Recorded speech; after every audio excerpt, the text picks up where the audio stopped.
Halo sobat rebahan semua, kembali lagi di channel Iyo The Movie.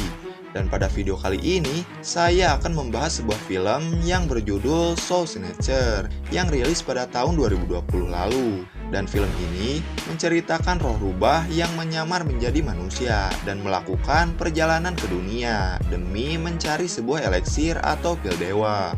Film ini diperankan oleh Lee Sian, Chen Linong, Ankiz Omar, dan pemeran terkenal lainnya. Jadi tidak usah berlama-lama lagi, langsung aja kalian siapkan cemilannya, kita gas.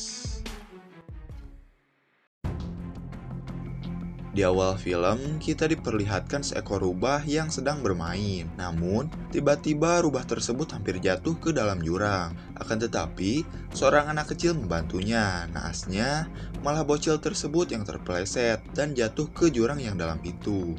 Kemudian, kita beralih ke dunia roh para monster rubah. Di sana, kita diperkenalkan dengan seorang pria yang bernama Xiaobai. Terlihat, Xiaobai mencoba masuk ke tempat penerimaan eliksir. Namun, gurunya menolak karena Xiao tidak memenuhi syarat untuk masuk.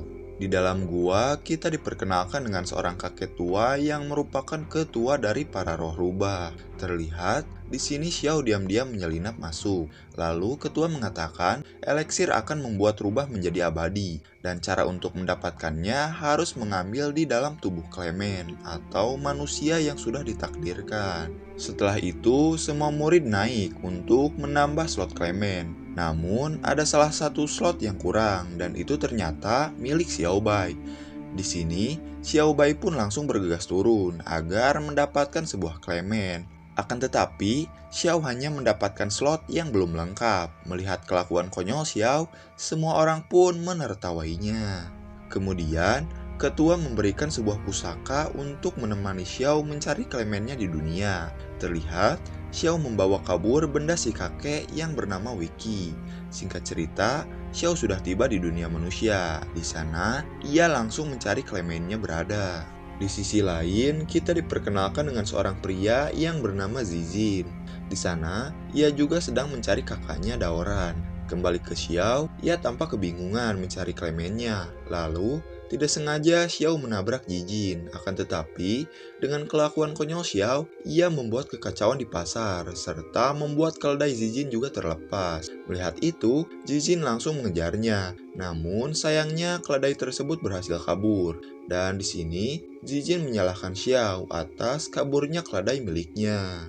Setelah itu, karena hari sudah mulai gelap, mereka memutuskan untuk beristirahat di sebuah gubuk. Kemudian, Xiao tahu ternyata Jijin merupakan Clementnya. Di malam harinya, Xiao merasakan ada sesuatu yang akan menyerang. Dan ternyata itu gurunya yang diperintahkan oleh si kakek untuk menjaganya.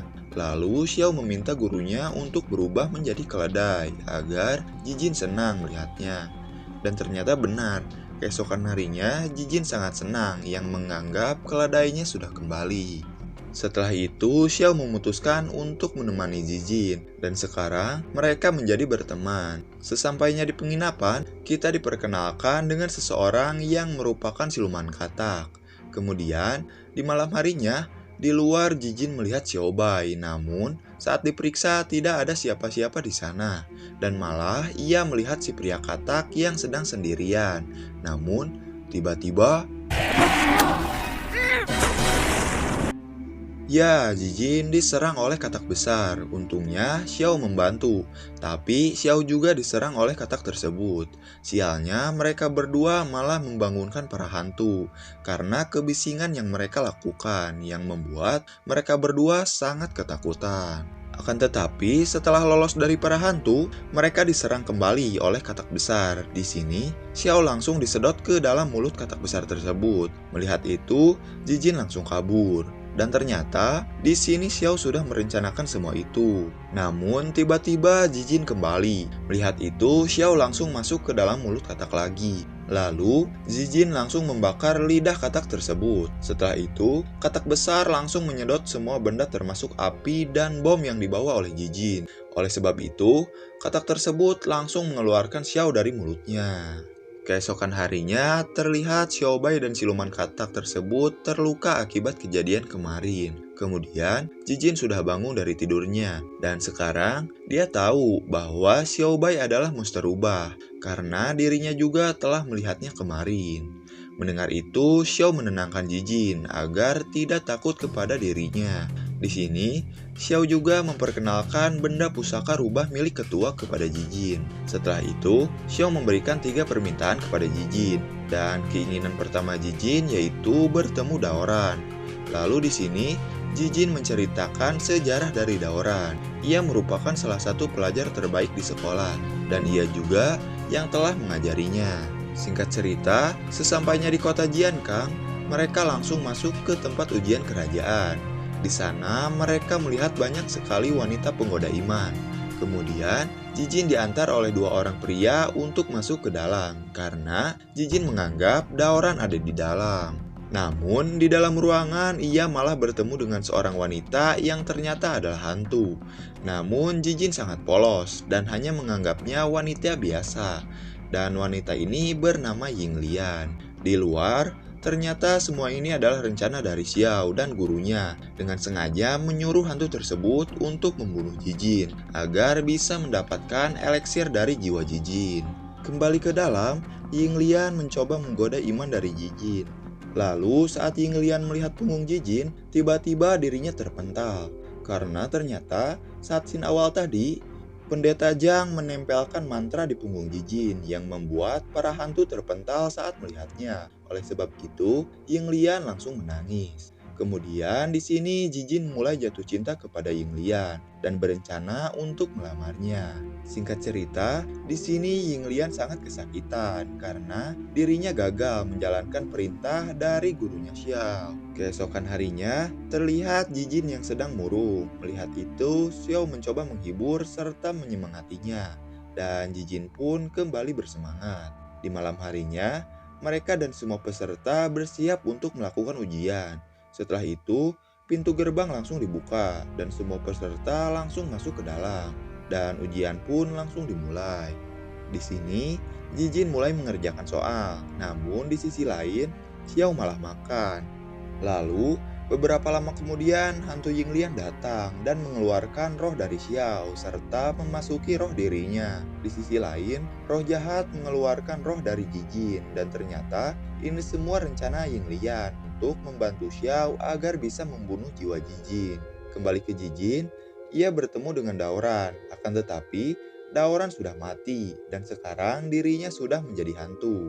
Tidak lama kemudian, Xiao datang. Terlihat Jijin masuk ke dalam lubang. Melihat itu, Xiao ikut masuk membantunya. Di sini, Xiao diserang oleh para hantu, dan di sisi lain, Jijin juga diserang oleh Daoran. Namun, tiba-tiba Daoran mengingat kenangannya bersama Jijin. Setelah itu, Daoran pun menjadi baik. Kembali ke Xiao, pusaka Yingwiki mengorbankan dirinya agar bisa keluar dari dimensi para hantu. Dan mereka pun langsung kembali ke jiwa mereka masing-masing. Kemudian, Jijin mengatakan kepada Xiaobai bahwa dirinya ingin pergi bersama Yinglian, meskipun Jijin sudah mengetahui bahwa Yinglian adalah seorang hantu. Di malam harinya, Jijin pergi ke tempat Yinglian dan mengatakan dirinya ingin menikahinya karena Jijin sangat tulus mencintainya dan tidak peduli kalau Yinglian itu hantu atau manusia. Namun Yinglian menolak karena jika Jijin menikahinya, Jijin akan mati. Setelah itu, Yinglian mengatakan kepada Xiao dan gurunya bahwa dia berhenti dan langsung kabur. Akan tetapi, Xiao mencegat mereka. Lalu, Yinglian masuk ke dalam tubuh Xiao dan langsung mengendalikan tubuh Xiao untuk menyakiti tubuhnya sendiri. Melihat itu, Jijin mencoba untuk menghentikannya. Akan tetapi, dari belakang, tiba-tiba siluman katak menusuk Yinglian. Kemudian Yinglian mengajak Jijin untuk kabur.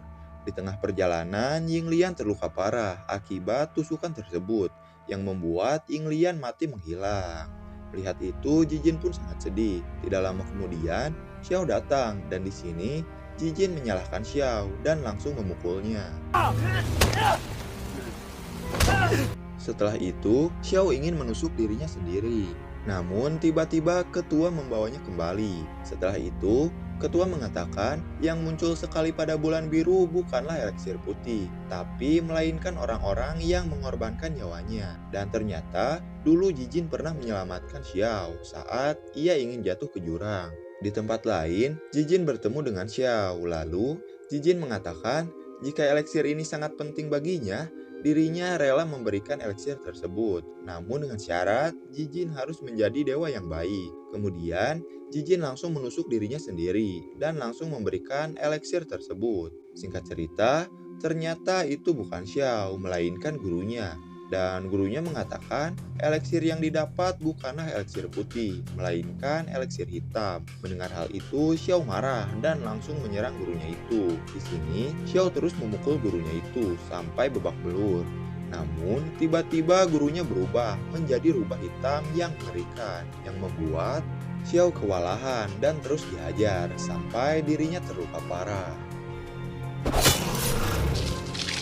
Kemudian, Xiao melihat ke arah Jijin yang membuat dirinya teringat kenangan saat bersama sahabatnya itu. Lalu, tiba-tiba eliksir hitam dari Jijin berubah menjadi warna putih yang membuat Xiao langsung berubah menjadi rubah yang sangat ganas dan langsung menyerang rubah hitam tersebut. Mengetahui jika kekuatan mereka tidak seimbang, rubah hitam itu pun langsung kabur. Singkat cerita, Xiao berdoa dan memohon agar Jijin bisa hidup kembali dan dirinya bersedia menerima hukuman menjadi rubah selamanya. Kemudian para dewa pun mengabulkannya. Keesokan harinya, Jijin hidup kembali. Setelah itu, ia berjalan pergi ke rumah neneknya. Sesampainya di sana, Jijin mengatakan kepada neneknya bahwa dirinya akan selalu menjaganya. Lalu, saat di hutan, ia bertemu dengan seekor rubah. Dan ternyata, rubah tersebut adalah Xiaobai. Dan di akhir film, terlihat ketua dan pendeta Zhang sedang mengobrol. Setelah itu, di sini Jijin memelihara rubah tersebut yang merupakan wujud dari Xiaobai. Dan film pun selesai.